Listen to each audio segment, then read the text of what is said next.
The fluorescent lights above Naomi Thompson's hospital bed flickered as another wave of pain crashed through her body. Her hands shook as she gripped her phone, fingers slick with sweat. Blood soaked through the thin hospital gown, pooling beneath her on the white sheets. The monitors beside her bed screamed with urgent beeping, and somewhere in the distance she could hear nurses shouting. 7 months pregnant. 3 babies inside her. All of them dying. "Please," she whispered to no one, her vision blurring. "Please, someone help my babies." The room spun. Her fingers fumbled across the phone screen, trying to find her sister's contact. Yolanda. She needed Yolanda. The pain made it hard to think, hard to see, hard to do anything but exist in this moment of terror. She typed frantically, tears streaming down her beautiful dark brown face. "Yoli, I need help. I'm at Mercy General. Something's wrong with the babies. I'm bleeding so much. The doctor says I need a treatment that costs $300,000 and insurance won't cover it all. I don't have that kind of money. I don't know what to do. Please, I can't lose them. I can't lose my babies. They're all I have left. Please help me." She hit send and let the phone fall from her trembling hands. The ceiling tiles above her seemed to pulse and breathe. A nurse in bright blue scrubs rushed to her side, calling for the doctor. More hands on her body. More voices. Everything felt far away, like she was underwater. Through the fog of pain and medication, one thought pierced her mind with crystal clarity. What if she never got to hold her babies? What if they died before taking their first breath? What if this was how her story ended, alone in a hospital room, her children slipping away before they even had a chance to live? The phone buzzed on the bed beside her, but Naomi couldn't reach it. Darkness crept in at the edges of her vision. The last thing she heard before unconsciousness took her was a doctor's urgent voice. "We're losing her. Get her to surgery now." Hours later, when Naomi's eyes fluttered open in the recovery room, the first thing she saw was her phone screen glowing in the dim light. Her sister's name wasn't on the screen. Instead, she saw a different name, one that made her heart stop for an entirely different reason. Nathan Bradford. Her ex-husband. The man she'd divorced 6 months ago. The billionaire who'd walked away from their marriage without looking back. With trembling fingers, she opened her messages and felt her stomach drop. The desperate plea she'd meant to send to her sister had gone to Nathan instead. Every word. Every detail about the babies he didn't know existed. Every mention of the money she desperately needed. "No," she breathed, panic rising in her chest. "No, no, no."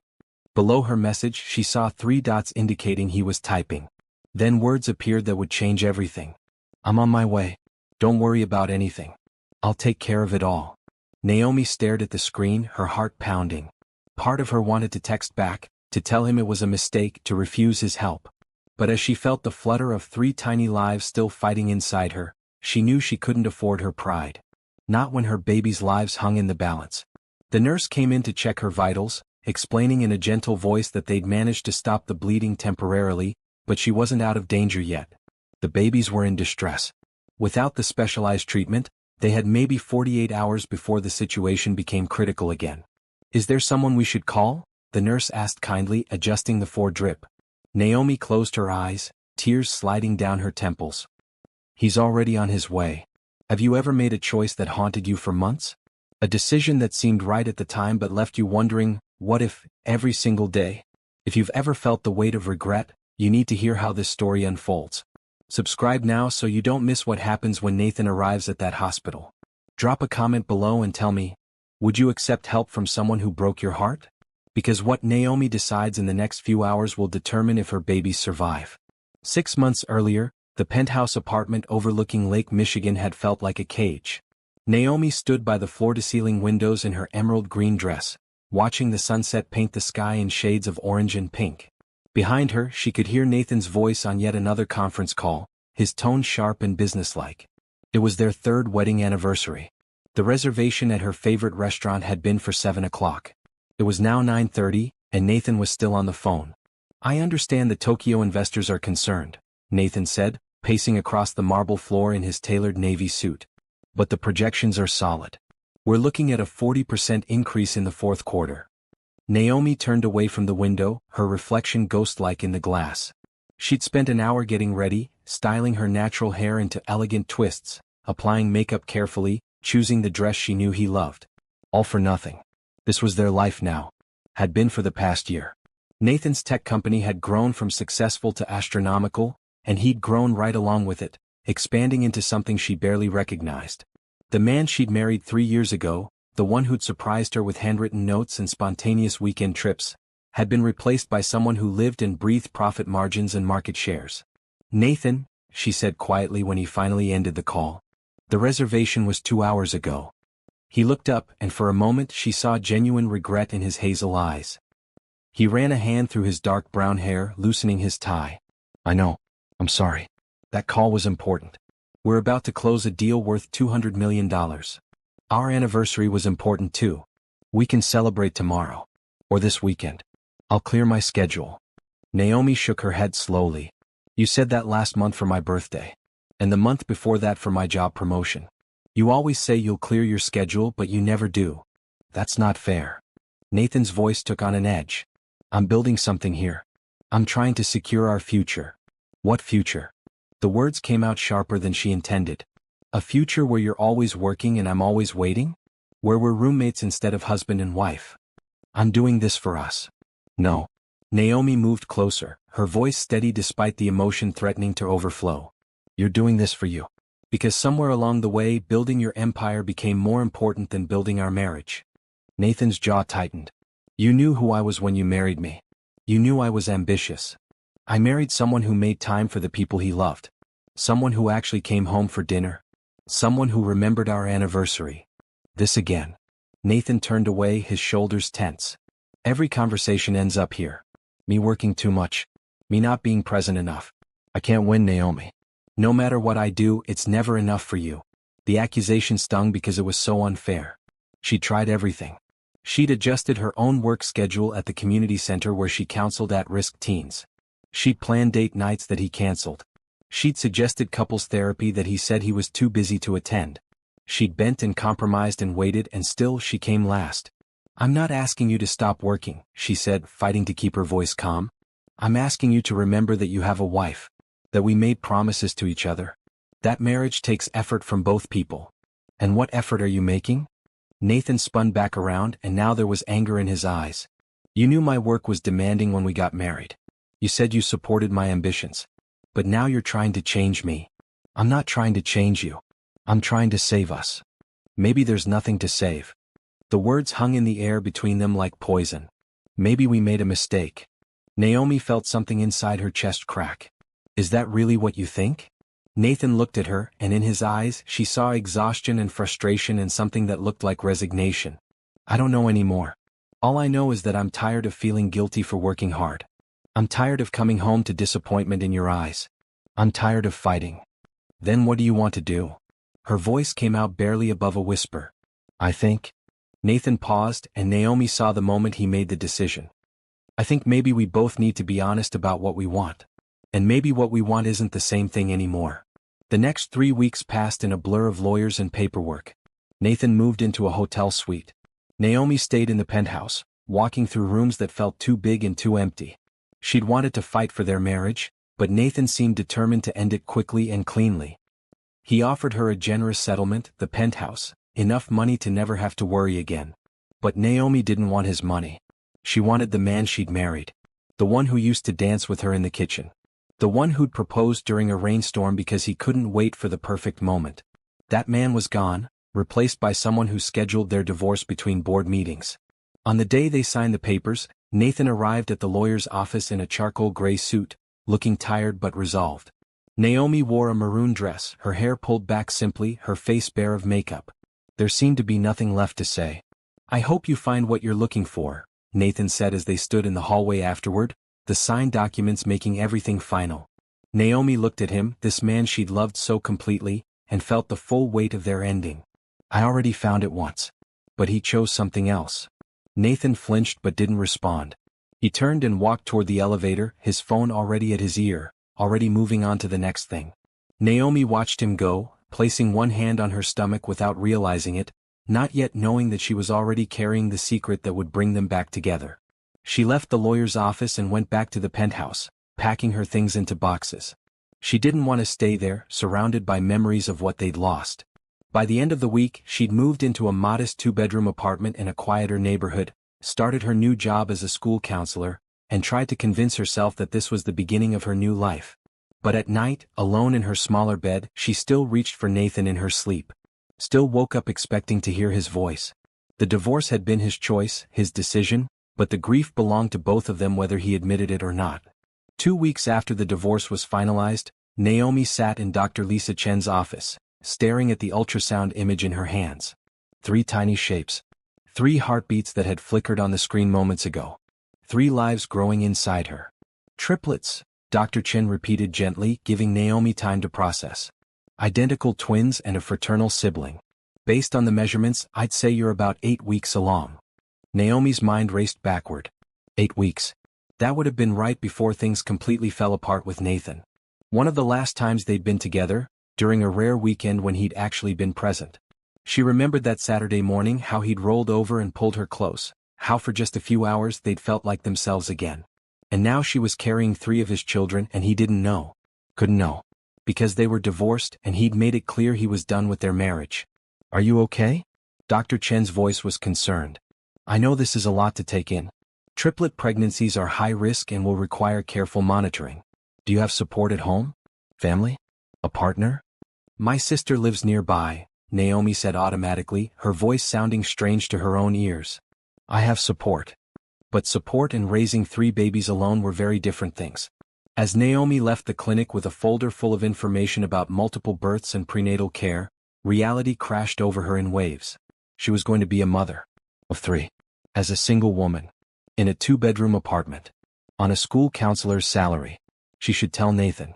The logical part of her brain knew that. He deserved to know he was going to be a father.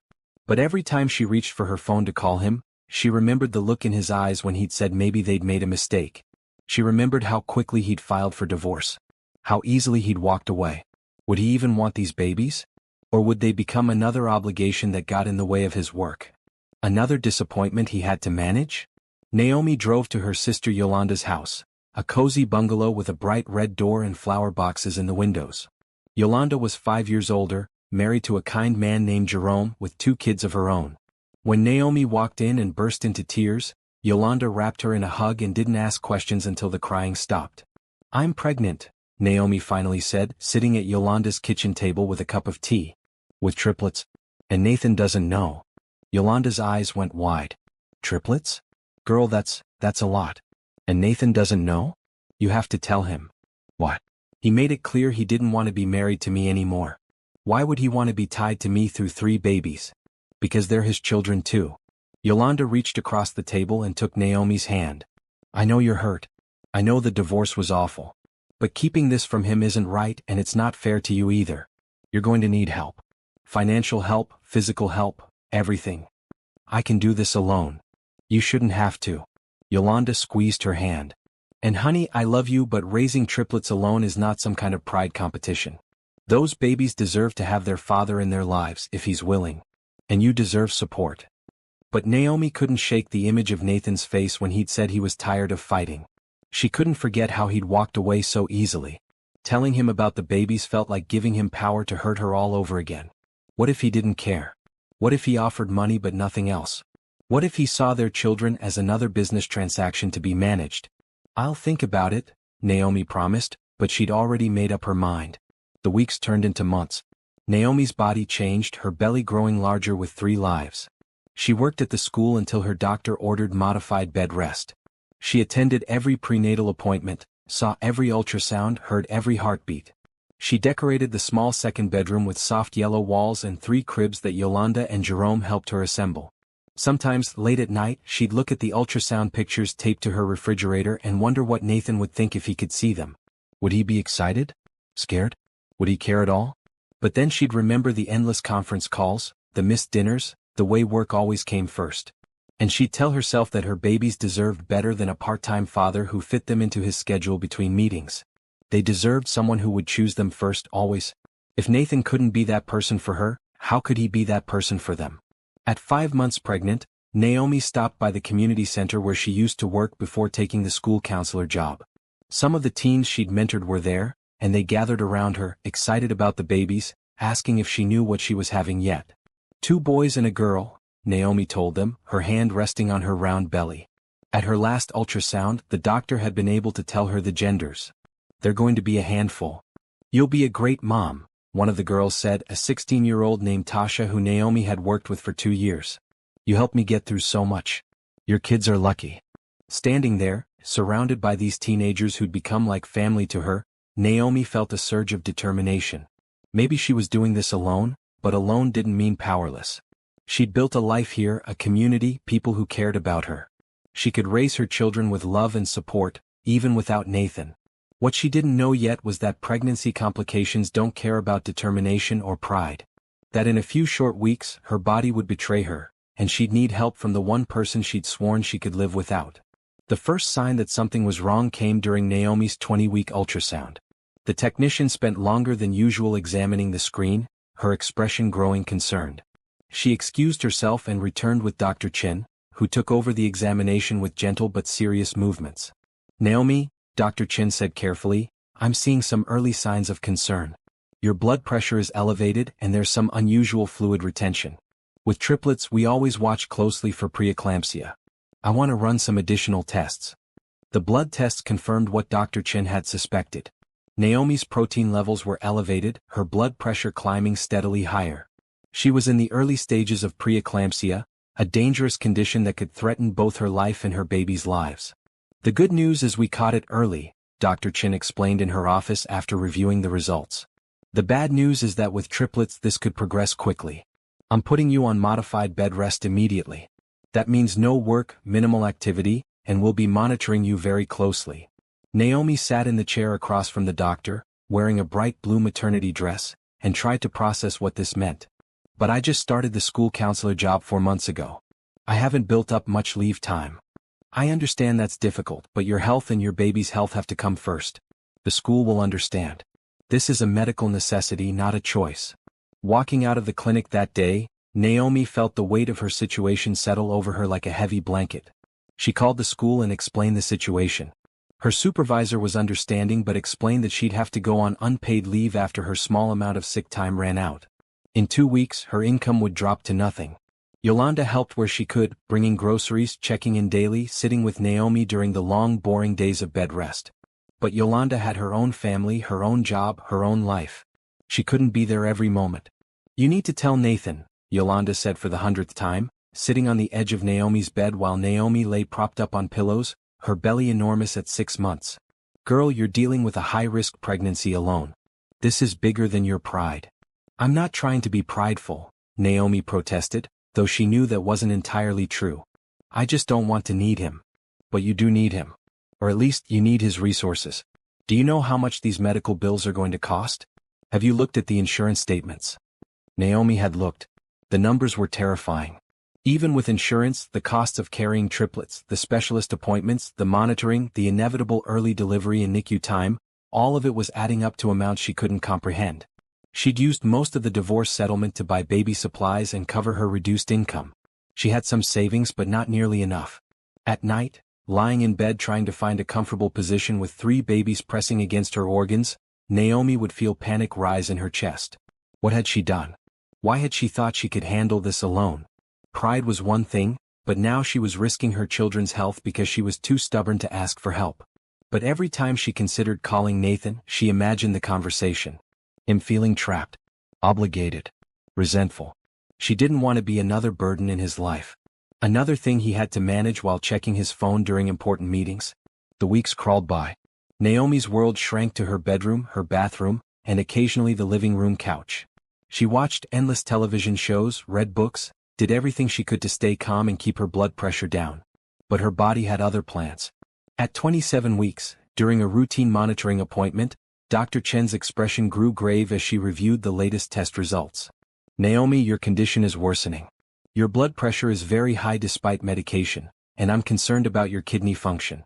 The babies are also showing some signs of distress. They're smaller than they should be at this stage." "What does that mean?" Naomi's voice trembled. "It means we're moving into dangerous territory. If your condition continues to decline, we may need to deliver the babies early. Much earlier than we'd like. But right now, every week they stay inside you, the better their chances. We're walking a very fine line." Dr. Chin increased Naomi's monitoring to twice-weekly appointments. Each trip to the hospital left Naomi more exhausted than the last. Yolanda drove her when she could, But sometimes Naomi had to take rideshares, climbing into the backseat of strangers' cars, her massive belly making every movement difficult. The medical bills piled up on her kitchen table. Collection notices started arriving. Naomi would look at them and feel the stress spike through her body, which only made her condition worse. It was a terrible cycle. Stress increased her blood pressure, which increased her medical needs, which increased her bills, which increased her stress. At night, she'd lie awake and think about Nathan. Wonder where he was, what deals he was making, what new height his company had reached. Did he ever think about her? Did he regret the divorce? Or had he moved on completely, her memory filed away in some distant corner of his mind? She wanted to hate him for how easily he'd let her go. But late at night, with his children moving inside her, she couldn't hate him. She could only miss him and wish things had been different. At 29 weeks, Naomi woke up in the middle of the night feeling strange. Her head pounded, her vision was blurry, and when she tried to stand up, the room spun violently.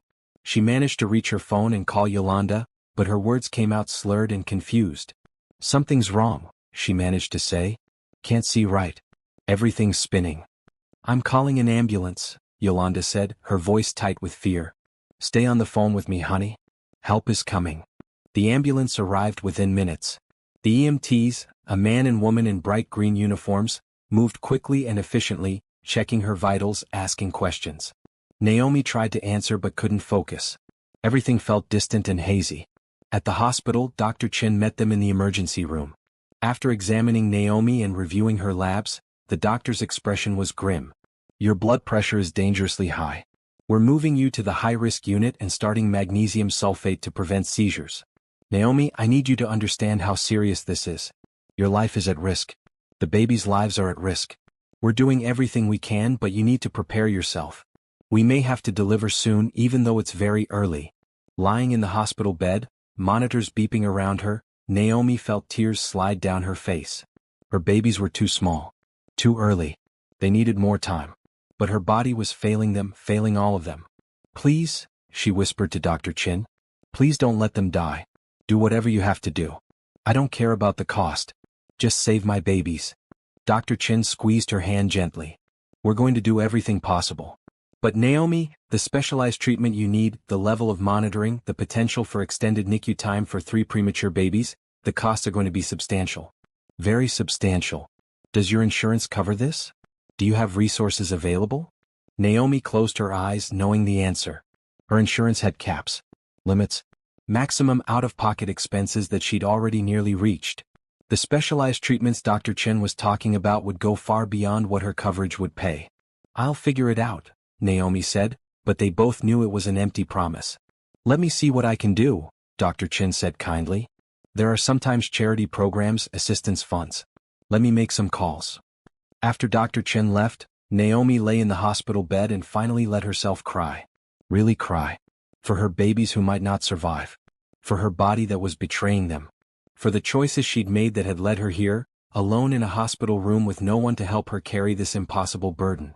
She'd been so determined to prove she didn't need Nathan. So convinced that she could do this alone. But now, with everything falling apart, she realized that sometimes strength isn't about refusing help. Sometimes strength is about knowing when to ask for it. But it was too late now.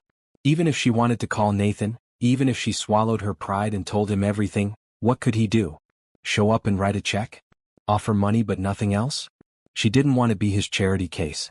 Didn't want him to help out of obligation. The night stretched long and dark. Yolanda arrived and sat beside the bed, holding Naomi's hand, praying softly. And Naomi, exhausted and scared and so very alone, finally fell into a fitful sleep, not knowing that the crisis was only beginning. Naomi stayed in the hospital for 5 days. The magnesium sulfate made her feel sluggish and strange, like she was moving through water. But it kept her from seizing, kept her alive, kept the baby safe for now.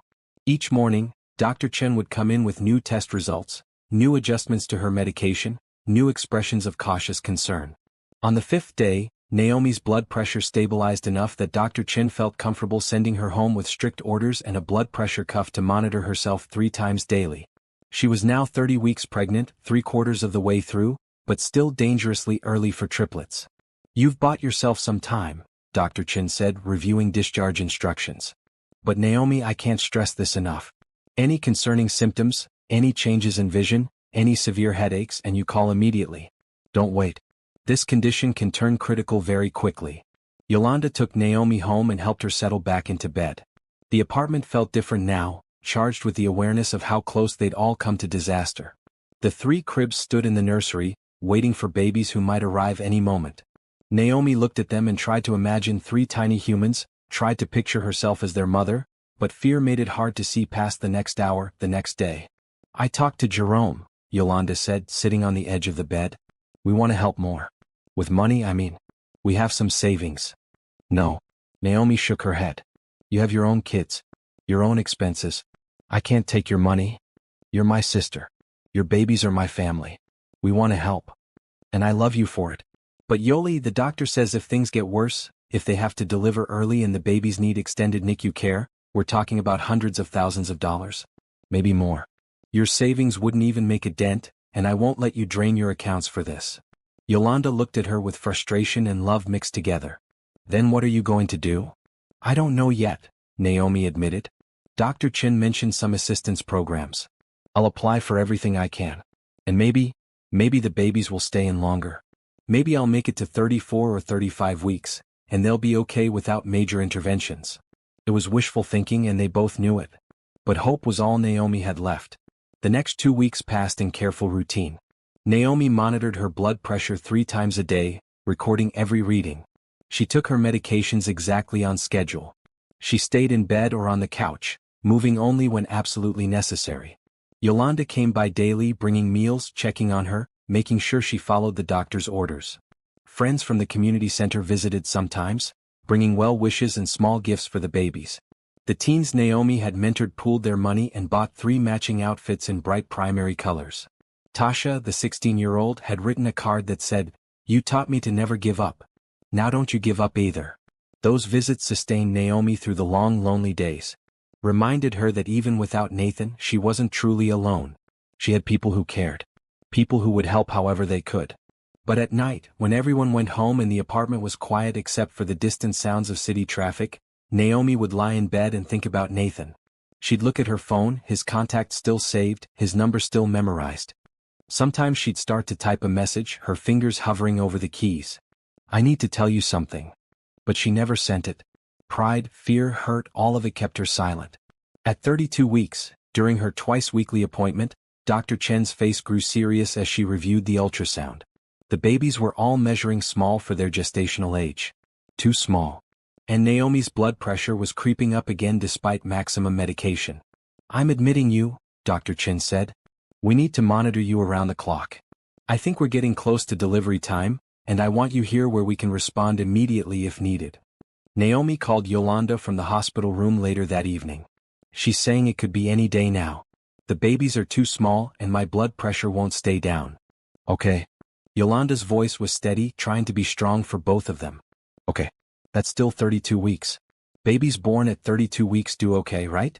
They have a good chance. With the right care, yes. But Yoli, that's the problem. The right care is expensive." Dr. Chin started talking about specialists, neonatal intensive care, possible surgeries if there are complications. She gave me an estimate of costs and it's... Naomi's voice broke. "It's more than I can manage. Even if I drained every account, sold everything I own, it wouldn't be enough." What did she say? Are there programs? She's looking into it.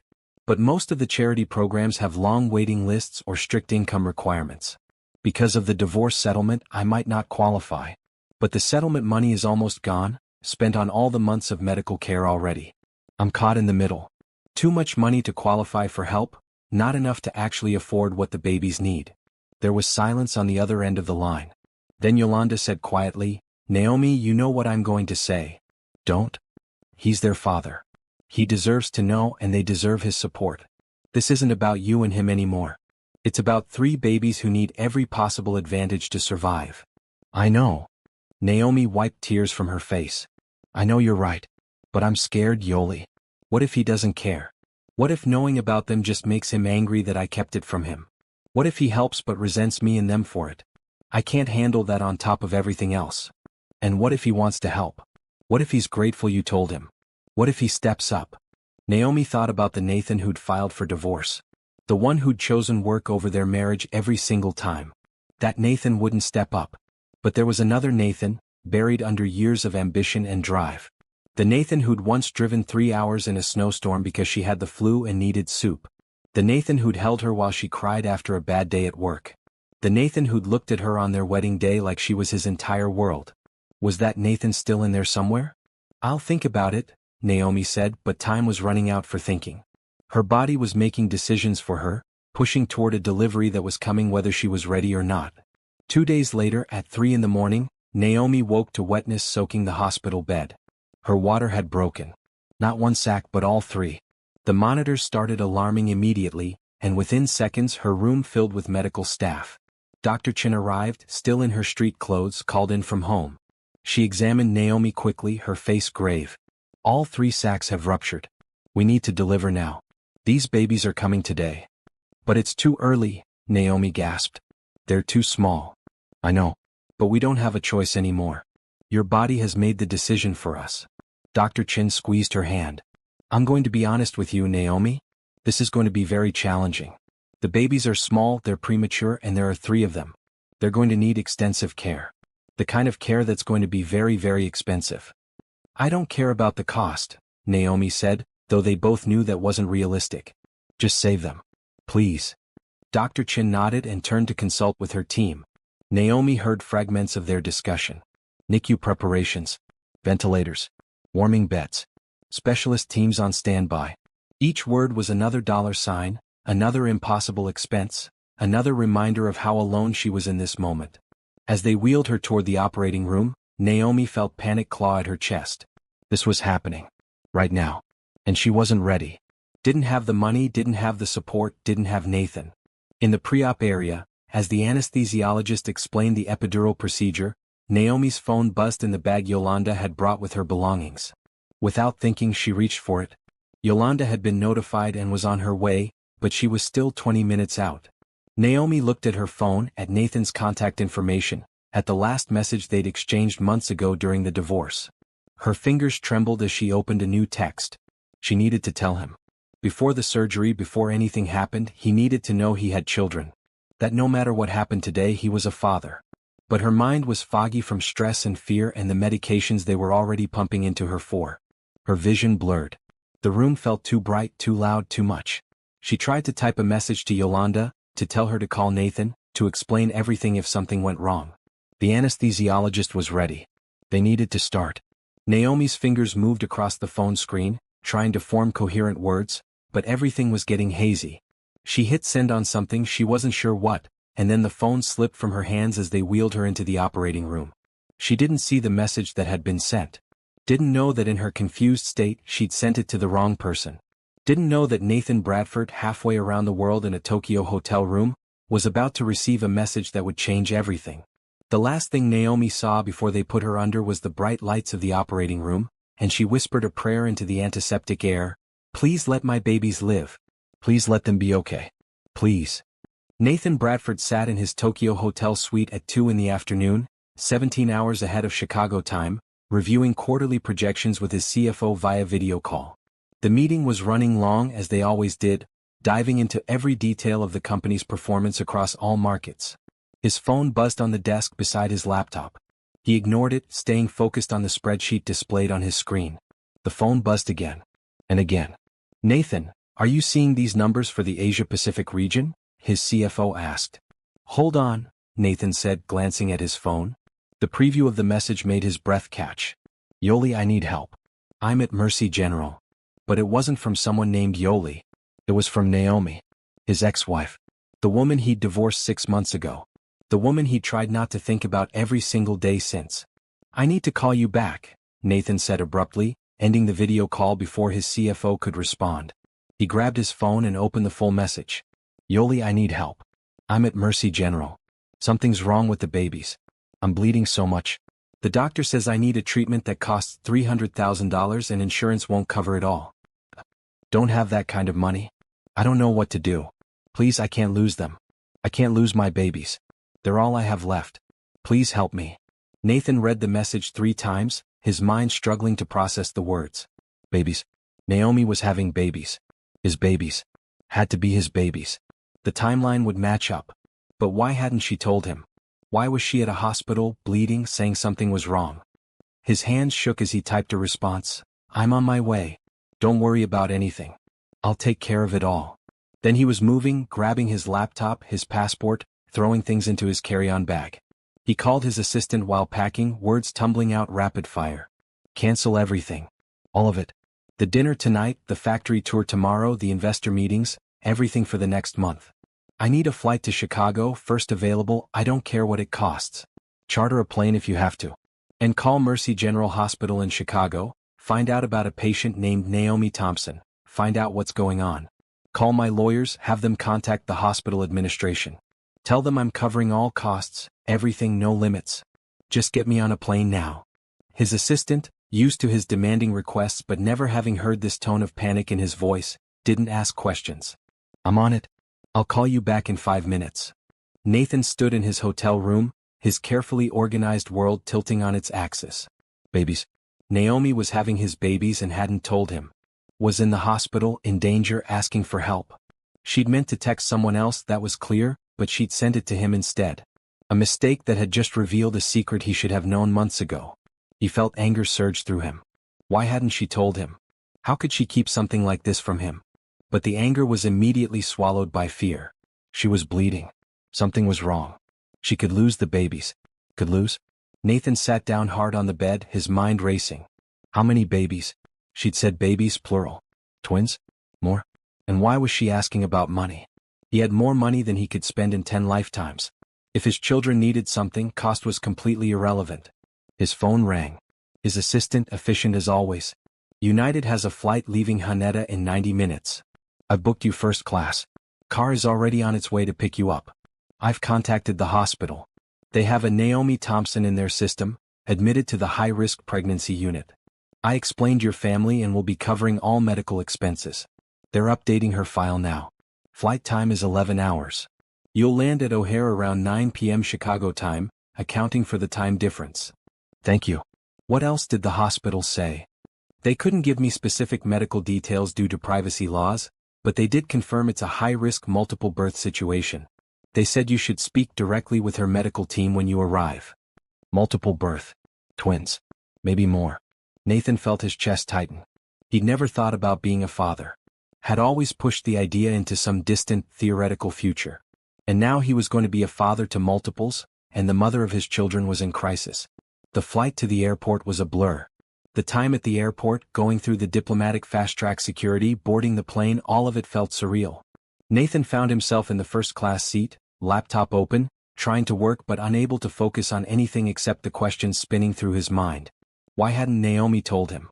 Had she planned to never tell him at all? Would he have gone his whole life not knowing he had children if she hadn't accidentally sent that message? And beneath the anger and confusion was something else.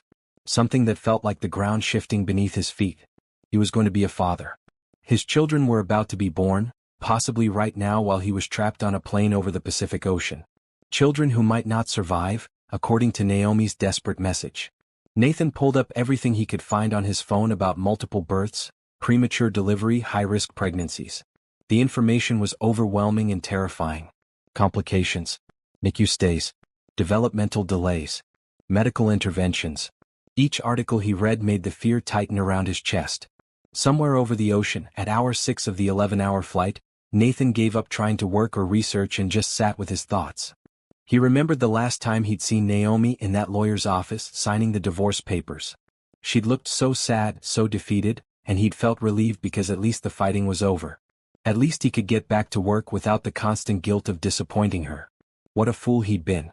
What an absolute fool. He'd chosen work over the woman he loved. Had convinced himself that building his company was more important than building his marriage. And now Naomi was in a hospital, alone, dealing with a crisis that he should have been there for from the beginning. The plane couldn't move fast enough. Nathan watched the flight map on the screen, watched the little airplane icon crawl across the Pacific, then across the United States. Every minute felt like an hour. Every hour felt like a day. When they finally landed at O'Hare, Nathan was the first one off the plane. He'd arranged for a car service, and the driver was waiting with his name on a sign. Mercy General, and don't worry about speed limits, Nathan said, climbing into the back seat. The city lights of Chicago blurred past the windows. Nathan had grown up here, built his company here, but tonight it all looked foreign and distant. The only thing that mattered was getting to that hospital, getting to Naomi, making sure she and the babies were okay. His phone buzzed with messages from his assistant, his board members, people wanting to know why he'd suddenly left Tokyo mid-trip. Nathan ignored all of them except one from his lawyer confirming that the hospital had been contacted and was aware he was on his way and would be covering all expenses.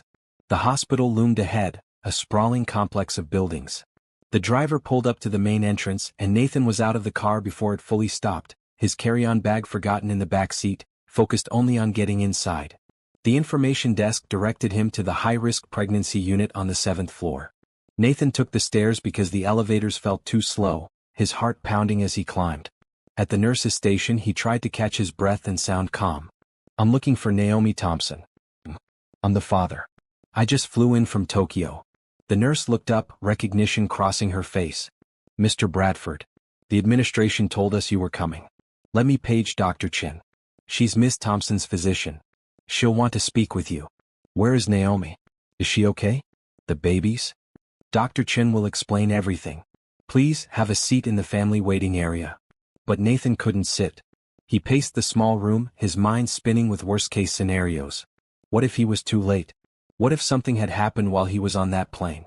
What if Naomi refused to see him, refused his help, told him to leave? Footsteps approached, and a woman in a white coat entered the waiting area.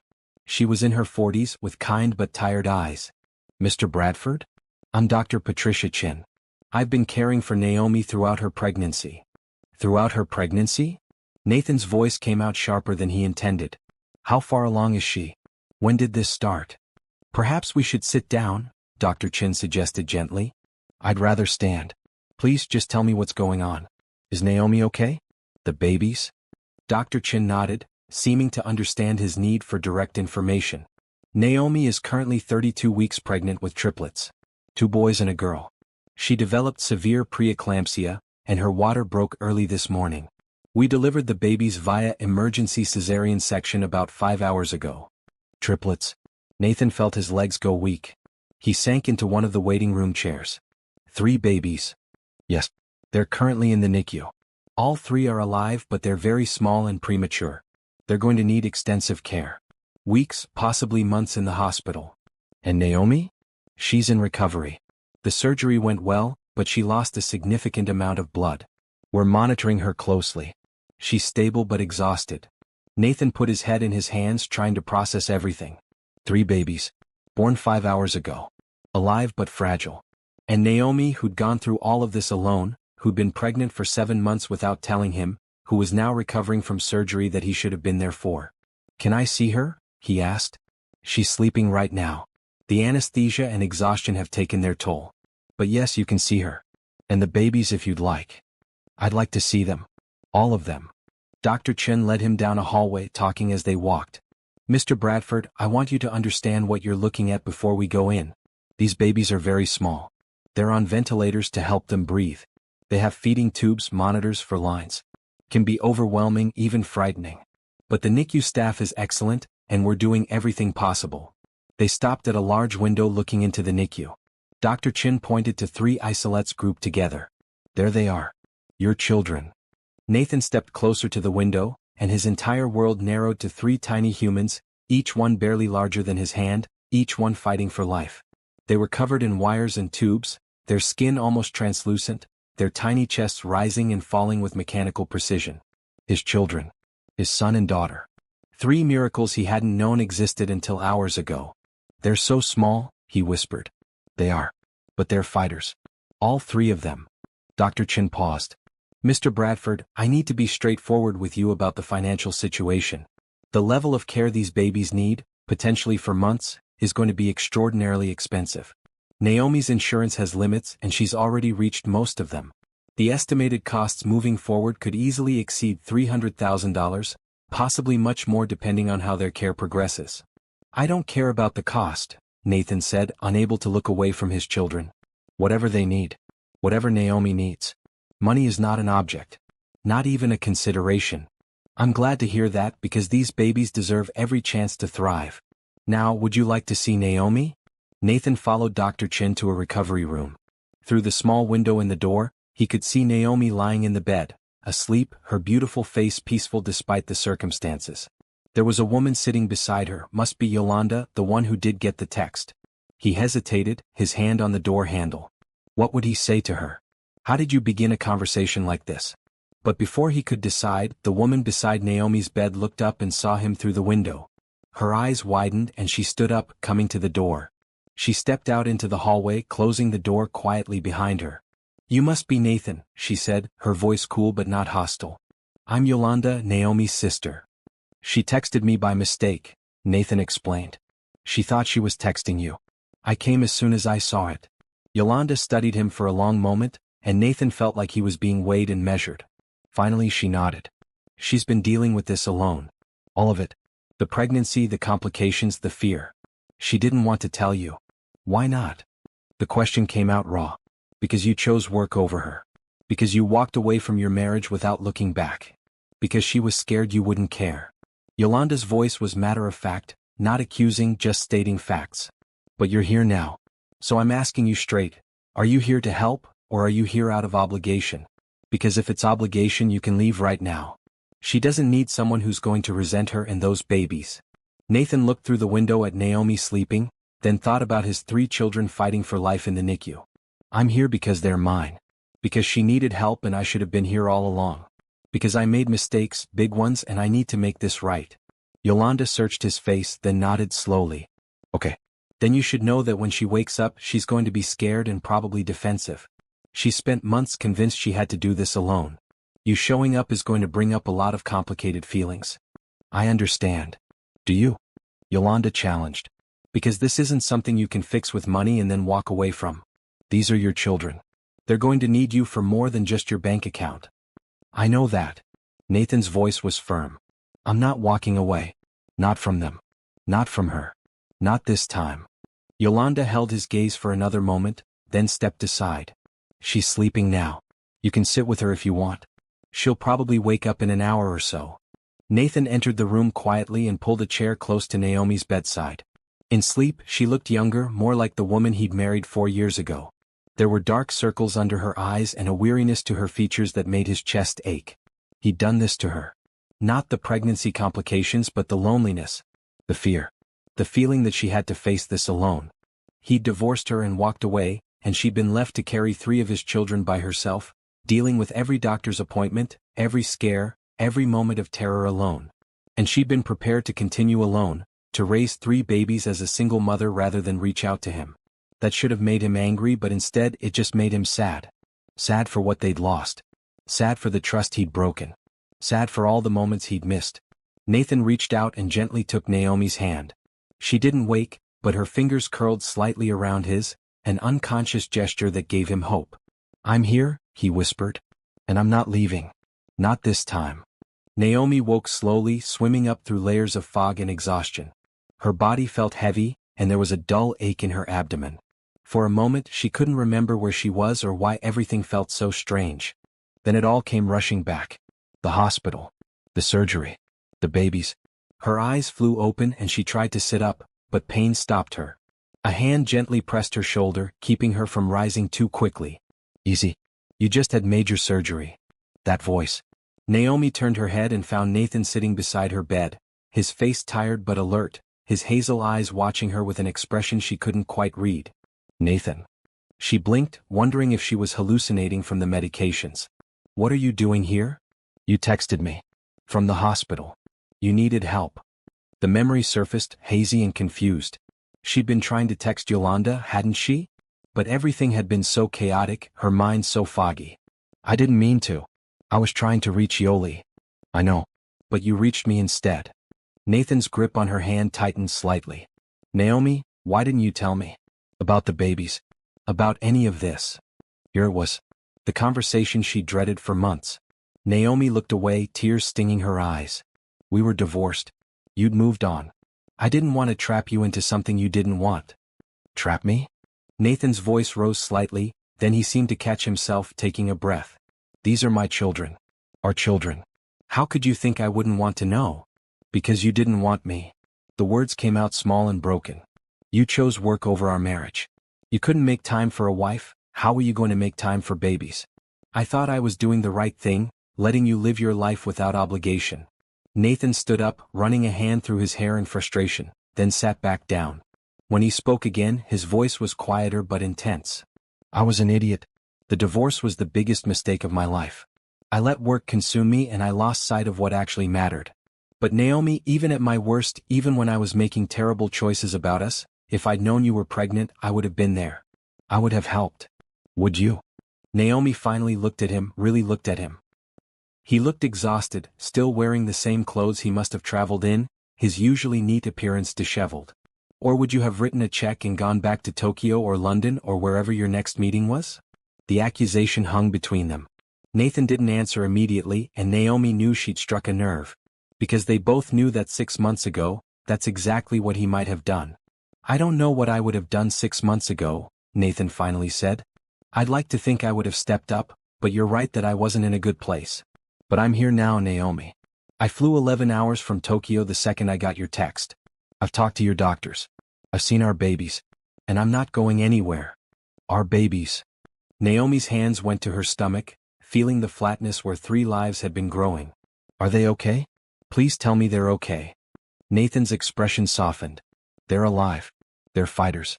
Dr. Chin says they're small and need a lot of care, but they're stable. He pulled out his phone and showed her pictures he'd taken through the NICU window. These are our children. Naomi looked at the photos of 3 tiny babies, each one impossibly small, covered in medical equipment. Her daughter and her 2 sons. She'd been so afraid she wouldn't get to meet them, wouldn't get to hold them, and here they were, fighting for every breath. They're beautiful, she whispered, tears spilling down her cheeks. Can I see them? Can I go to them? Dr. Chin wants you to rest a bit longer, but yes, soon. She said maybe in a few hours she'll have someone bring you down in a wheelchair. Nathan hesitated, then added, I've talked to the hospital administration. All the medical bills, everything for you and the babies, it's covered. You don't need to worry about any of it. Naomi stiffened. Nathan, I can't let you just pay for everything. Why not? Because. She struggled to find the words. Because it's too much. Because I don't want to owe you. You don't owe me anything. These are my children too. Our children. Why wouldn't I pay for their care? It's not that simple. Actually, it is that simple. Nathan's voice was firm but not unkind. You need help. They need help. I have the resources to provide that help. There's no debt, no obligation, no strings attached. This is just me being their father. The word father hit Naomi in a way she hadn't expected. She'd spent so many months thinking of these babies as hers alone, her responsibility, her burden. Hearing Nathan claim them, claim his role in their lives, brought up complicated emotions she wasn't ready to process. I don't know if I can do this, she said softly. I don't know how to let you help. I don't know how to trust that you're really going to stay. Nathan moved his chair closer so he was right beside the bed. I understand. I broke your trust. I walked away when I should have fought for us. You have every reason to doubt me. But I'm asking you to let me prove myself now. Let me be here for you and for our children. Not because of obligation, not out of guilt, but because they're mine and I want to be their father. What about your company? What about all your meetings and deals and the empire you were building? I canceled everything for the next month. My assistant is handling what needs to be handled. The company will be fine without me for a while. And if it's not, then it's not. Because this. He gestured around the room, encompassing everything: the hospital, the babies in the NICU, Naomi in the bed. This is more important. Naomi wanted to believe him. Wanted to let herself hope that maybe Nathan had changed, that maybe the crisis had shifted something in him. But hope felt dangerous after so much disappointment. I need time, she said finally. I need to think about all of this. Right now, I just need to focus on the babies, on making sure they're okay. That's fair. And I'll be here. However long it takes. A knock on the door interrupted them. Yolanda poked her head in, saw that Naomi was awake, and entered with a warm smile. There you are. How are you feeling? Sore. Confused. Tired. Naomi managed a weak smile. But alive. The babies are doing good, Yolanda said, coming to the other side of the bed. I just checked with the nurses. All 3 are holding their own. She glanced at Nathan and something passed between them, some kind of understanding or agreement. Yoli, Naomi said. Did you know he was here? He showed up a few hours ago. We had a talk. Yolanda's expression was neutral but not hostile. He seems serious about helping. Everyone keeps saying that. But how long until the next important meeting? The next deal that can't wait. There will always be meetings and deals, Nathan said. But there will never be another chance to be there for my children from the beginning. I missed the pregnancy. I missed the birth. I'm not missing anything else. Dr. Chin arrived then, checking Naomi's vitals and examining her incision. You're healing well. The surgery went smoothly, and your blood pressure has come down significantly. That's a very good sign. When can I see my babies? Naomi asked. How about right now? Dr. Chin smiled. I think they need to meet their mother. Let me get a wheelchair and we'll take you down. The journey from the recovery room to the NICU felt both too long and too short. Nathan walked beside the wheelchair as a nurse pushed Naomi through the hallways. Yolanda followed, her phone out, ready to document the moment. At the NICU entrance, they had to wash their hands thoroughly and put on gowns. The nurse explained the various rules and protocols, but Naomi barely heard her. All she could think about was getting to her babies. Inside the NICU, the lights were dimmed, and the sound of monitors and ventilators created a steady rhythm. The nurse led them to 3 isolettes arranged in a row. Baby A, Baby B, and Baby C, according to their birth order. This is your daughter, the nurse said, stopping at the first isolette. She was born first, weighing 2 pounds, 3 ounces. And these 2 handsome guys are your sons. They were 2 pounds even and 1 pound, 14 ounces. Naomi stared at the 3 tiny humans, her children, and felt her heart break and heal at the same time. They were so small, so fragile, covered in wires and tubes, but they were here. They were alive. They were hers. Can I touch them? She whispered. Of course. Just be gentle. Premature babies can be very sensitive to stimulation. The nurse opened the isolette, and Naomi reached in with a shaking hand. Her finger brushed against her daughter's tiny hand, and the baby's fingers curled around hers in an instinctive grip. Hi, baby girl, Naomi whispered, tears streaming down her face. I'm your mama. I've been waiting to meet you. Nathan stood beside her, looking at their daughter with an expression of awe and fear and love all mixed together. She's perfect. They moved to each baby, Naomi touching them, talking to them while Nathan watched. When they reached their smallest son, the one who'd been born last, Naomi felt a surge of protective fierceness. You're a fighter, she told him. All 3 of you are fighters. You're going to grow big and strong, and I'm going to tell you this story someday about how you came into the world early and fought so hard to stay. After a while, exhaustion caught up with Naomi, and they took her back to her room. But before they left the NICU, Nathan turned to Dr. Chin. What do they need? What's the prognosis? What should we be preparing for? Dr. Chin gestured to her office, and they all moved there, Naomi still in the wheelchair. The doctor laid out the reality clearly: weeks, possibly months in the NICU. Respiratory support. Feeding tubes until they could nurse or take bottles. Possible complications like infections or developmental delays. Constant monitoring. Gradual improvement, hopefully, but no guarantees. The first 72 hours are critical, Dr. Chin explained. If they can make it through without major complications, their chances improve significantly. But we're looking at a long road ahead. Whatever they need, Nathan said immediately. Whatever equipment, whatever specialists, whatever makes their chances better. Cost is not a factor. I appreciate that, Dr. Chin said. Because yes, the care they need is expensive. But more than money, they need their parents. Skin-to-skin contact when they're stable enough. Your voices. Your presence. Premature babies do better when their parents are involved in their care. I'll be here every day, Naomi said. As soon as you release me, I'm coming back and staying. And I'll be here too, Nathan added. Whatever they need, whatever Naomi needs, I'm not leaving. Dr. Chin smiled. That's exactly what I was hoping to hear. These babies are lucky to have parents who are committed to their care. Back in Naomi's room, after Yolanda left to go update her family and pick up some things for Naomi, Nathan and Naomi sat in silence for a while.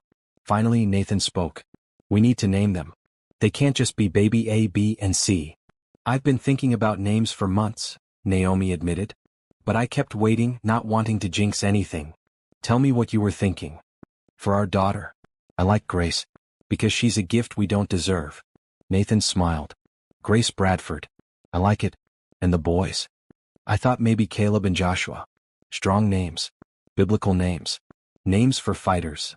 Grace, Caleb, and Joshua. Nathan tested the names out. Our children. Our children, Naomi repeated, and for the first time since he'd arrived, she let herself really look at him, really see that he was here, present, engaged. You really canceled everything? Everything. My assistant said the board was shocked. One of the investors called me personally to ask if I was losing my mind. Nathan laughed softly. Maybe I am. But if this is losing my mind, it's the sanest I've felt in a long time. What does that mean? It means that for the past 6 months I've been running faster and faster, building and expanding and achieving, and I was miserable. I told myself it was because of the divorce, because of losing you. But it was more than that. It was knowing that I'd chosen wrong. That I'd sacrificed something real for something that ultimately doesn't matter. Your company doesn't matter? Not more than my family. Not more than my children. Not more than. He paused, seeming to weigh his next words carefully. Not more than you. Naomi felt her breath catch. Nathan. I know. I know it's too soon to talk about us. I know I have to earn back your trust. But I need you to know that I'm not here just for the babies. I'm here because I never stopped loving you. Because the divorce was a mistake. Because if you'll let me, I want to try again. I can't think about that right now, Naomi said honestly. There's too much else happening. 3 babies fighting for their lives. My body trying to heal. Everything is too much. I understand. And I'm not asking for an answer. I'm just telling you where I stand. So you know. They sat in silence again, but this time it felt different. Less hostile, less defensive. Just 2 people who'd hurt each other trying to find a way forward. You can stay, Naomi said finally. Help with the babies. Be here. But I need you to understand that actions matter more than words. Being here today is good, but I need to see that you'll be here tomorrow and next week and next month. I will be. I promise you, Naomi. I'm not going anywhere. And for now, in this moment, she chose to believe him. Not because trust was easy, but because their children deserved parents who could find a way to work together. And maybe, just maybe, in the process of learning to be parents, they could find their way back to each other too. The first week passed in a blur of hospital routines and cautious hope. True to his word, Nathan stayed. He found a hotel near the hospital and was there every morning when Naomi woke up, bringing her coffee and breakfast before they went down to the NICU together. The babies, Grace, Caleb, and Joshua, were holding their own. No major complications yet, though they remained on ventilators and needed constant monitoring. Every day brought small victories. A fraction of an ounce gained, oxygen levels improving slightly, stronger responses to touch and sound. Dr. Chin was pleased with their progress but cautious. The first week is just the beginning. We're looking at probably 8 to 10 weeks before they can come home, maybe longer. But so far, they're doing better than I expected for triplets born at 32 weeks. Nathan and Naomi fell into a routine. Mornings in the NICU, touching their babies through the isolette openings, talking to them, reading to them from children's books Nathan had bought at the hospital gift shop. Afternoons when Naomi needed to rest, and Nathan would sit in her room, working on his laptop but always present, always available when she needed something. Yolanda visited every evening, bringing home-cooked meals because hospital food was terrible, and sitting with Naomi while Nathan went back to his hotel to shower and change. On the 3rd day, Jerome and their kids came too, meeting their new cousins through the NICU glass, excited and curious. Uncle Nathan, Yolanda's daughter, 10-year-old Keisha. Wait, no, that's a forbidden name. I need a different name. Let me use Aaliyah instead. Uncle Nathan, Yolanda's daughter, 10-year-old Aaliyah, said during one visit, looking at Nathan with the directness only children possess. Are you and Aunt Naomi married again? Aaliyah. Yolanda scolded, but Nathan just smiled. Not yet, he said, glancing at Naomi. But I'm hoping your aunt will give me another chance someday. Naomi felt her cheeks warm. They hadn't talked more about their relationship, both focusing entirely on the babies. But she'd noticed things. The way Nathan's hand would find hers when they stood by the isolettes. How he'd arranged her pillows without being asked, brought her water before she was thirsty, seemed to anticipate her needs. How he'd sit up with her at night when she couldn't sleep, worried about the babies, and just listen while she talked through her fears. On the 5th day, Dr. Chin gave them permission to do skin-to-skin contact with Grace, who was the most stable of the 3. A NICU nurse carefully lifted the tiny baby out of her isolette, all her wires and tubes carefully managed, and placed her on Naomi's bare chest, a blanket covering them both. The weight of her daughter against her skin made Naomi's breath catch. Grace was so small, fitting easily on her mother's chest, but she was warm and alive, and Naomi could feel her tiny heartbeat against her own. Hi, sweet girl, Naomi whispered, tears streaming down her face. I've got you. Mama's got you. Nathan stood beside them, his hand on Naomi's shoulder, watching their daughter with an expression of such tenderness that it made Naomi's chest ache. This was what she'd wanted during their marriage. This presence, this focus, this sense that nothing else mattered more than this moment. After an hour they had to put Grace back in her isolette, but the nurse promised they could do it again tomorrow and maybe start with the boys soon too. That night, after Yolanda had left and Nathan was gathering his things to head back to the hotel, Naomi found herself not wanting him to go. "You could stay," she said. "There's a couch in here. It's not comfortable, but you could stay if you wanted." Nathan looked at her, surprise and something like hope crossing his face. "Are you sure?" "I'm sure. I don't want to be alone tonight. And you should be here. You're their father. You should be here." So Nathan stayed. He settled on the small couch with a blanket the nurse brought, and they talked quietly in the dim room. About the babies at first. About their fears and hopes. But gradually the conversation drifted to other topics. "I've been thinking," Nathan said. "About what you said. About how I chose work over our marriage. You were right. I got so caught up in building the company, in proving myself, that I forgot why I was doing any of it in the first place." "Why were you doing it?" Naomi asked. "At first for us. To build a good life, to be successful enough that we'd never have to worry. But somewhere along the way it stopped being about us and started being about the challenge. About winning. About being the best." He paused. "I lost sight of what actually mattered. I wasn't perfect either," Naomi admitted. "I could have communicated better. Could have been clearer about what I needed instead of just expecting you to know. I let resentment build up instead of dealing with problems as they came. We both made mistakes. But Naomi, I need you to know that leaving you was the biggest mistake I've ever made. Every day of the past 6 months I've regretted it. I just didn't know how to fix it. Didn't know if you'd even want me to try." "I didn't think you cared enough to try," Naomi said softly. "You seemed so ready to let me go. So resolved. I was trying to convince myself I was doing the right thing. Trying to believe that we'd both be better off apart. But I wasn't better. I was just more alone." They fell silent, both lost in thoughts of what had been and what might be. Finally, Naomi spoke again. "I'm not ready to jump back into a marriage. Too much has happened. Too much hurt that needs healing." "I know. I'm not asking for that. I'm just asking for a chance. To show you that I've changed. That I can be the man you need me to be. The father our children need me to be." "You're already being that," Naomi said. "These past few days you've been here. Present. Engaged. It's more than I expected. It's the bare minimum of what you and they deserve." Naomi looked at him across the darkened room, this man she'd loved and married and divorced, and saw someone different from the person she'd signed papers with 6 months ago. Or maybe not different. Maybe just more like the man he'd been when they first met. Before success and ambition had twisted his priorities. "We'll take it day by day," she said. "Focus on the babies. See how things go.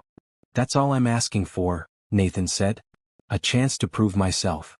The next morning, Nathan woke to find Naomi already up, dressed in a green maternity dress that Yolanda had brought her, sitting in the chair by the window.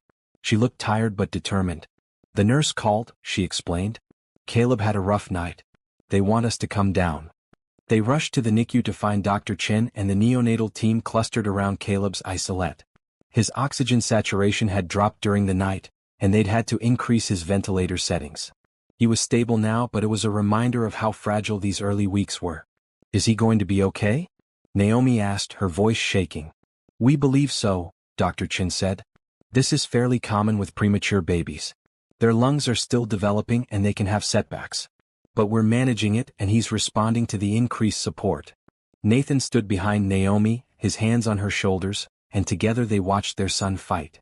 So small, so vulnerable, but fighting nonetheless. Over the next few days, Caleb improved again, his oxygen levels stabilizing.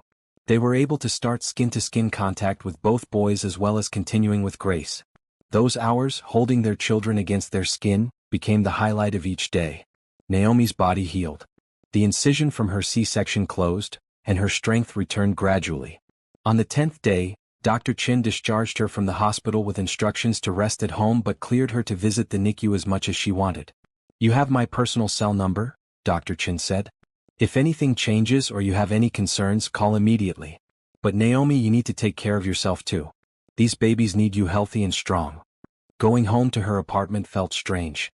Naomi stood in her living room, looking at the 3 cribs in the nursery, the baby clothes neatly folded, everything waiting for children who wouldn't be coming home for weeks yet. Nathan, who'd driven her home, stood in the doorway, uncertain. Do you want me to stay? I could sleep on the couch. Or I could go back to the hotel if you want space. Naomi looked at him and something in her chest softened. He'd been there every day. Had held her hand through the scary moments, celebrated the small victories, sat with her through the long, boring hours of waiting. He'd shown up in every way that mattered. Stay, she said. Not on the couch. You can sleep in the bed. We're adults. We can share a bed without it meaning anything more than sleep. Nathan smiled, a genuine smile that reached his eyes. Thank you. They fell into a new routine. Nathan stayed at the apartment with Naomi. They'd wake up early and go to the hospital together, spending most of the day in the NICU. They'd come home in the evening, have dinner, talk about the babies, and fall asleep exhausted. It felt almost like being married again, but different. Better in some ways. They communicated more, shared their thoughts and feelings, worked together as a team. Nathan's phone would ring sometimes with work calls, but he'd step away to take them and then come right back, never letting business consume his attention the way it used to. 2 weeks after the babies were born, Nathan sat Naomi down after they'd returned from the hospital. I need to tell you something. I've made some changes to my company structure. What kind of changes? I promoted my COO to CEO. She's more than capable, and honestly, she's better at the day-to-day operations than I am. I'm staying on as chairman of the board, but I'm stepping back from active management. Naomi stared at him. Nathan, that's your company. You built it from nothing. And it nearly cost me everything that actually matters. The company is successful. It'll continue to be successful with or without me running it every day. But our children only get one childhood. And we only get one chance to raise them together. He took her hand. I'm not going to miss it. Not this time. What about your ambition? Your drive? Won't you miss it? I'll still be involved. I'll still have the challenge of being chairman, of steering the board, of making big-picture decisions. But I won't be traveling constantly or working 16-hour days. I'll be here. With you and with them. Naomi felt tears prick her eyes. That's a big change. A big sacrifice. It's not a sacrifice. It's a choice. The choice I should have made 3 years ago. Nathan squeezed her hand. I love you, Naomi. I never stopped loving you. And I'm choosing you. Choosing us. Choosing our family. Nathan. She didn't know what to say. Part of her wanted to throw her arms around him, to tell him she loved him too, that they could try again. But another part was still scared, still cautious, still remembering the pain of being left. You don't have to say anything, Nathan said gently. I just wanted you to know. So you understand that this isn't temporary. I'm not going anywhere. That night as they lay in bed, the space between them felt different. Charged with possibility. Naomi turned toward Nathan, and in the dim light from the street outside, she could see his face, his eyes watching her. Thank you, she said softly. For being here. For staying. For showing up. There's nowhere else I'd rather be. And when Nathan reached out and pulled her close, Naomi let him. Let herself rest against his chest, his heartbeat steady beneath her ear, his arms around her feeling like home. They didn't talk about what it meant. Didn't label it or analyze it. Just held each other in the darkness, two people who'd lost their way finding their path back together. 3 weeks after the triplets were born, they were all doing well enough that Dr. Chin started talking about when they might be able to come home. Not immediately, still several more weeks, but the conversation shifted from survival to thriving, which felt like a miracle. Grace had been taken off the ventilator and was breathing on her own with just a little oxygen support. Caleb and Joshua were progressing more slowly but steadily. All three were gaining weight, responding to stimulation, showing personalities that were distinctly their own. Grace was the calm one, rarely fussing, content to be held and fed and looked at with her serious dark eyes. Caleb was the fighter, always squirming, always pushing against the boundaries of his isolate, determined to grow faster and stronger. Joshua was the sensitive one, needing more gentle handling, more quiet time, more reassurance. Naomi and Nathan spent hours in the NICU, learning their children, memorizing every detail. The nurses taught them how to change diapers on babies smaller than some dolls, how to feed them through tiny bottles when they were ready, how to read their cues and respond to their needs. One afternoon, while Naomi was doing skin-to-skin contact with Joshua, Yolanda pulled Nathan aside in the family waiting room. We need to talk. Nathan tensed, recognizing the serious tone. Okay. I've watched you these past few weeks. Seen how you've been with Naomi and the babies. And I have to admit, you've surprised me. I didn't think you'd actually stay. I told you I would. People tell me lots of things. But you've followed through and that matters. Yolanda paused. But I need to know something. What happens when life gets hard again? When the babies are home and you're dealing with 3 infants who need constant care? When work starts calling again and there are opportunities you have to pass up? Are you going to stick around or are you going to fall back into old patterns? Nathan met her gaze steadily. I understand why you're asking. And I can't predict the future or promise I'll never make mistakes. But I can tell you that I've learned something these past few weeks. The old patterns, the work obsession, it wasn't making me happy. It was just filling time, filling the void of knowing I'd ruined the best thing in my life. Being here, being present with Naomi and the babies, this is what makes me happy. This is what matters. Yolanda studied him for a long moment. My sister loves you. She's trying to protect herself, trying not to get hurt again, but I see how she looks at you. She's falling back in love with you if she ever stopped. So I'm going to tell you this once. If you hurt her again, if you break her heart after she's given you this second chance, I will make sure you regret it. She's been through enough. Those babies have been through enough. They deserve better. I know they do. And I'm going to spend the rest of my life making sure they get it. Yolanda nodded slowly. Okay then. Just remember this conversation when things get tough. That evening, after they'd returned to the apartment and were having dinner at Naomi's small kitchen table, Nathan brought up something he'd been thinking about. I've been looking at houses. Naomi looked up from her plate. Houses? This apartment is great for one person, but it's not going to work for 3 babies. We need more space. Separate bedrooms for each of them as they get older. A yard maybe. Space for them to grow. Nathan, I can't afford a house right now. I'm still on unpaid leave from work. I know, but I can afford one. I was thinking we could find something together. Nothing crazy, just a good family home in a good neighborhood. Nathan. Naomi set down her fork.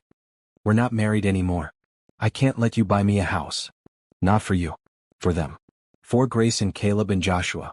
They deserve a real home, not their parents living separately. And he hesitated, then continued.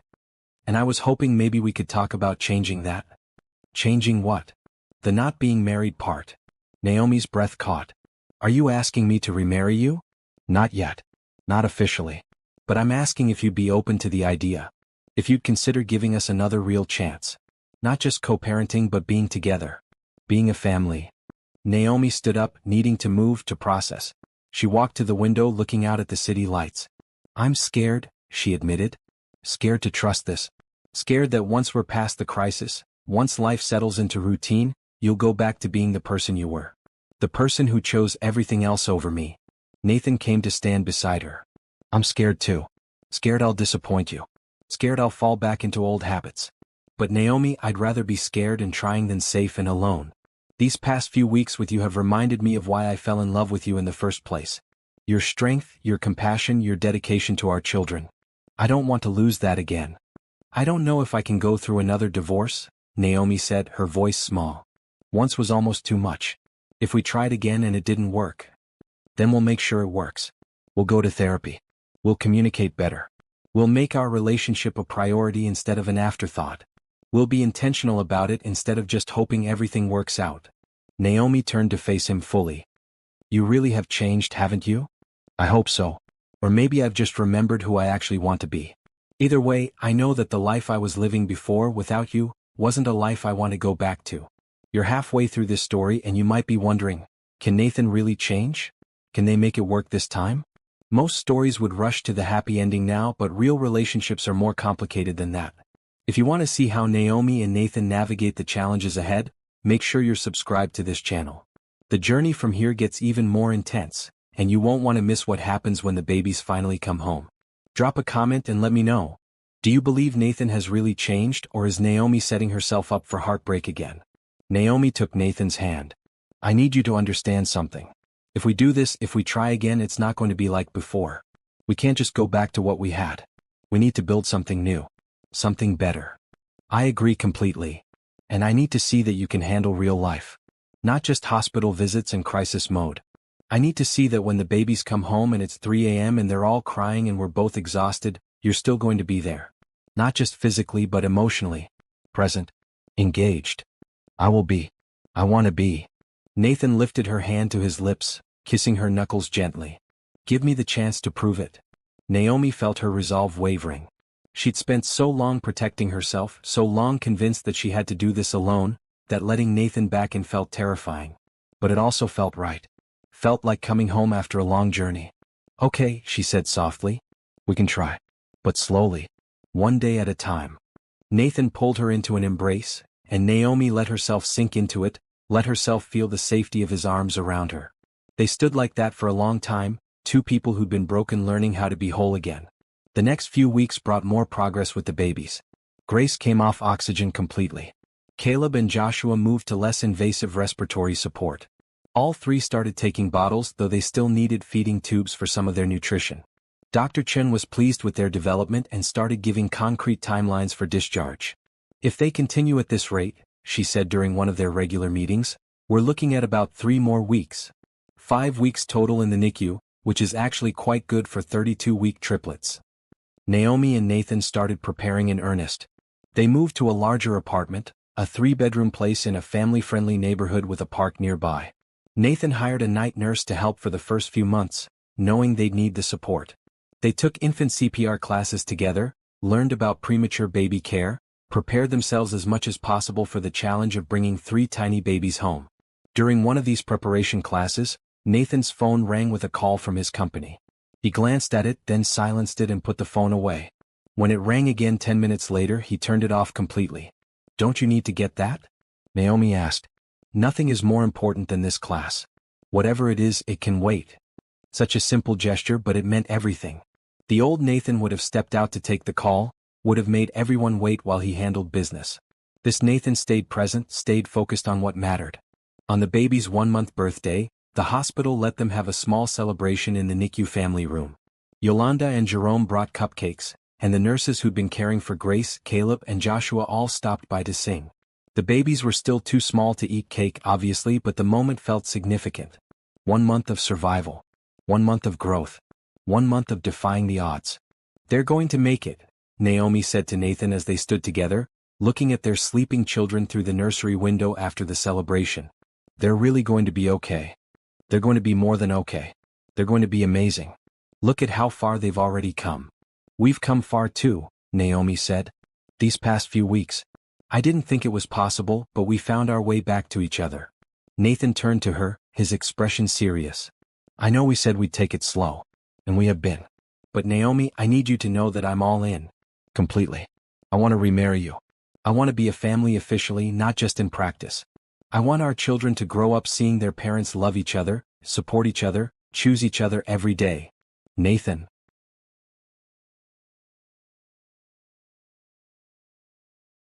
I'm not asking for an answer right now. I'm just telling you where my heart is. So when you're ready, when you feel safe enough to trust me completely, I'll be here. Waiting. Ready to make it official again. Naomi looked at this man who'd once broken her heart but was now putting it back together piece by piece. She thought about the past few weeks, about how he'd shown up every day, how he'd made their children and their relationship his priority, how he'd become the man she'd always known he could be. Ask me again when the babies come home, she said. When we've gotten through those first few weeks together. When you've experienced the full reality of what life with 3 infants is going to be like. If you still feel the same way then, if you're still here and still choosing us, then ask me again. And will you say yes? Naomi smiled, feeling hope bloom in her chest. Ask me and find out. Nathan kissed her then, right there in the NICU hallway, a kiss full of promise and possibility. And for the first time in a long time, Naomi let herself believe in happy endings. Not because everything was perfect, but because they were choosing each other despite the imperfections. Because love wasn't about never making mistakes. It was about showing up anyway day after day and doing the work of building something beautiful together. 5 weeks after they were born, on a bright morning in early spring, Grace, Caleb, and Joshua Bradford were cleared to go home. The day arrived with a mixture of excitement and terror. Naomi had been waiting for this moment for weeks, but now that it was here, she felt overwhelmed by the responsibility of caring for 3 premature babies without the constant support of the NICU nurses and monitors. Dr. Chen spent 2 hours going over discharge instructions, medication schedules, feeding plans, warning signs to watch for, and emergency procedures. You're going to be fine, she assured them, seeing the panic in both parents' faces. You've been doing most of their care for the past week anyway. The only difference is you won't have nurses standing by. But you have my number, the on-call pediatrician's number, and you know when to call 911. Nathan loaded 3 car seats into his SUV, triple-checking each installation. The night nurse, A kind woman named Patricia in her 50s with decades of experience with preemies, would start that evening. Yolanda and Jerome were waiting at the new apartment with food and help. The drive home was terrifying. Nathan drove 10 miles under the speed limit, taking every turn as if they were made of glass. Naomi sat in the back between the 3-car seats, checking breathing and heartbeats compulsively. When they pulled up to the apartment building, they found balloons tied to the entrance and a "Welcome Home Grace, Caleb and Joshua" banner hanging in the hallway. Yolanda had decorated, and several neighbors had signed the banner with well wishes. Getting 3 infant car seats up to the 3rd-floor apartment was an adventure that required multiple trips. By the time they had all the babies inside and settled, everyone was exhausted, but there was also a sense of accomplishment. They'd done it. The babies were home. That first week was chaos. The babies ate every 3 hours, which meant that between 3 of them, someone was always hungry. Diaper changes happened constantly. Sleep became a distant memory. Nathan and Naomi took shifts with Patricia's help, but even with 3 adults, caring for 3 infants was overwhelming. But Nathan didn't complain. Not once. At 3 a.m. when Caleb was screaming and Joshua had a dirty diaper and Grace was hungry, Nathan would be right there, handling it with patience and even humor. Who knew 3 little humans could produce this much bodily fluid? He joked while changing yet another diaper. Yolanda came by every afternoon to help and to check on them. On the 3rd day, she pulled Naomi aside while Nathan was settling the babies for a nap. "How's it going?" "Really? It's hard," Naomi admitted. "Harder than I expected. But we're managing." "And Nathan?" She paused, looking toward the nursery where she could hear Nathan singing softly to the babies. "He's amazing. He hasn't complained once. Hasn't checked his phone during the night shifts. Hasn't acted like any of this is beneath him or not his responsibility." "He's proving himself," Yolanda observed. "He is. Every day. So what are you going to do about it?"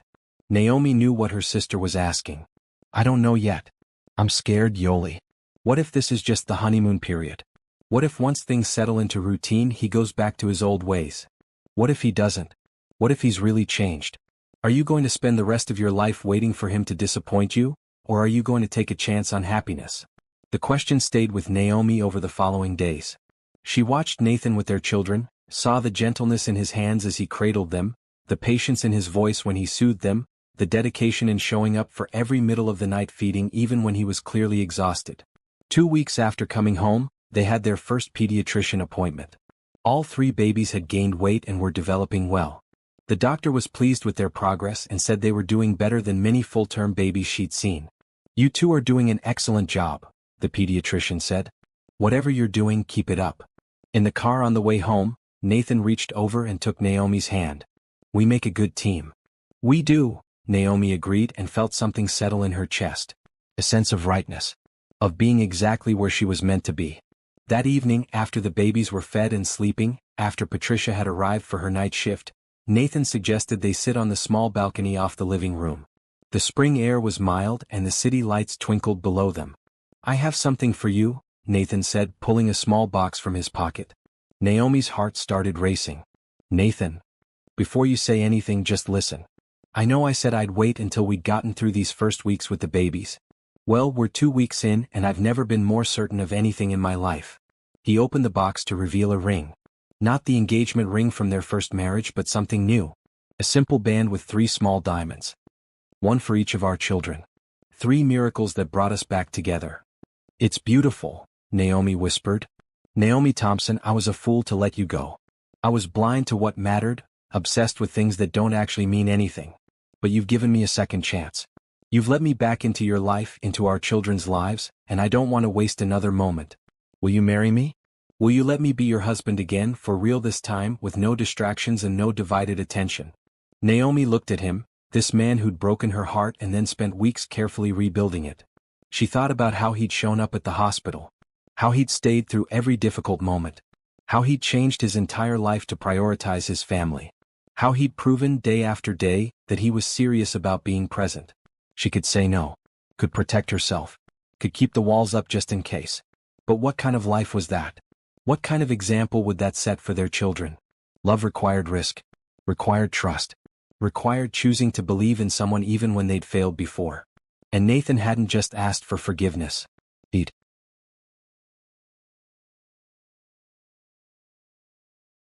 Earned it through consistent action, through showing up, through being the partner she'd always needed him to be. Yes, she said, her voice strong and certain. Yes, I'll marry you. Nathan's face broke into the biggest smile she'd seen from him in years. He slipped the ring onto her finger and pulled her into a kiss that tasted like new beginnings and second chances and hope. I'm going to spend the rest of my life making sure you never regret this, he promised. I know you will. Because you're not the same man I divorced. Or maybe you are, but you've remembered who you want to be. Either way, I trust you. I love you. And I want to build this life with you. They sat on that balcony for another hour talking about their future. About staying in Chicago or maybe moving somewhere with more space. About Nathan's continued role with his company and how to balance work and family. About raising 3 children who would grow up knowing they were loved fiercely by both parents. Inside, Patricia was handling the midnight feeding, giving them this rare moment of peace. They could hear her singing softly to the babies, a lullaby in Spanish that drifted through the open door. When should we do it? Nathan asked. Get married again? Soon. I don't want a big wedding this time. Just family. Just the people who matter. Something simple and meaningful. Whatever you want. As long as at the end of it, you're my wife again. They planned it for 3 weeks later, giving them time to get a marriage license and arrange a small ceremony. Yolanda and Jerome would be there, along with Patricia, Dr. Chin, who they'd invited as a thank you for saving their children, and a few close friends. The ceremony took place in the apartment's community garden on a Saturday afternoon. Grace, Caleb, and Joshua were 2 months old, still tiny but growing stronger every day. Yolanda held Grace, Jerome had Caleb, and Patricia cradled Joshua while Nathan and Naomi stood before a simple officiant and spoke vows they'd written themselves. I promise to choose you every day, Nathan said, his voice thick with emotion. To put our family first always. To be present, to be engaged, to show up not just physically but emotionally. I promise to learn from my mistakes and to never take you for granted again. I promise to trust you, Naomi said, tears streaming down her face. To give you grace when you're not perfect because none of us are. To communicate clearly instead of letting resentment build. To choose hope over fear and love over self-protection. I promise to build this life with you as true partners.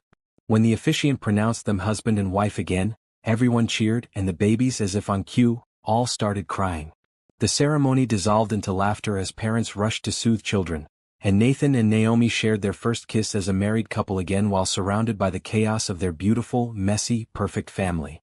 That night, after the small reception, after their guest had gone home, after the babies were asleep, Nathan and Naomi stood in the nursery watching their children sleep.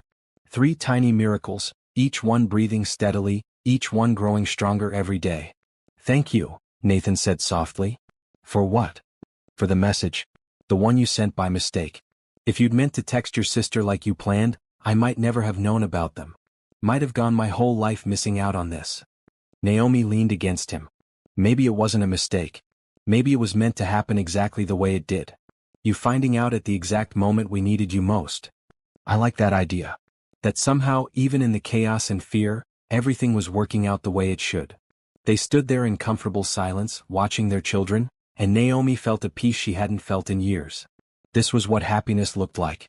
Not perfect, not without challenges, but full of love and hope and the promise of all the days ahead. Grace made a small sound in her sleep, and both parents moved instinctively toward her crib. She settled back down without waking and they smiled at each other, already so in tune with their children's needs. Ready for another midnight feeding in about 2 hours? Nathan asked. With you? Always. And that was the truth of it. Whatever came next, whatever challenges they faced raising triplets, whatever obstacles life threw at them, they'd face it together. Not as 2 people forced together by circumstance, but as true partners who'd chosen each other again and again, until choosing each other became as natural as breathing. 6 months later, Grace, Caleb, and Joshua were thriving. They'd caught up to their adjusted age and were hitting all their developmental milestones. Grace was still the calm observer, Caleb the adventurous climber, and Joshua the sensitive snuggler. Each one unique, each one loved completely. Nathan had settled into his role as chairman, working from home most days, only going into the office when absolutely necessary. His company was thriving under the new CEO's leadership, and he discovered that he enjoyed the strategic oversight much more than the day-to-day management he'd been doing before. Naomi had started doing part-time counseling work from home, using video calls to meet with teens who needed support. It gave her a sense of purpose beyond motherhood while still allowing her to be present for her children. They'd moved to a house with a yard, a real family home where the babies could grow. The nursery had murals on the walls that Nathan had painted himself, scenes of adventure and joy and possibility. Life wasn't perfect. There were hard days when all three babies cried at once and no one slept. There were moments of frustration and exhaustion. There were disagreements about parenting styles and household management. But through it all, Nathan and Naomi chose each other. Chose to communicate. Chose to work through problems instead of running from them.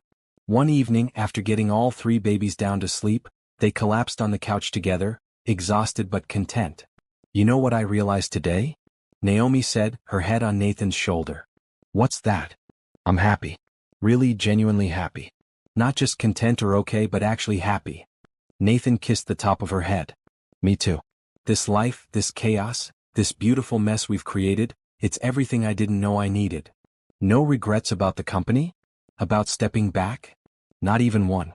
You and those three miracles in there are worth more than any business success could ever be." From the nursery they heard a cry starting. Caleb, probably ready for his evening feeding. Nathan started to get up, but Naomi pulled him back down for just a moment longer. "I love you," she said. "I love the life we're building. I love that we found our way back to each other. I love you too. Always have, always will." Then they were both up, moving toward their children, ready to handle whatever the night would bring. Together. Always together.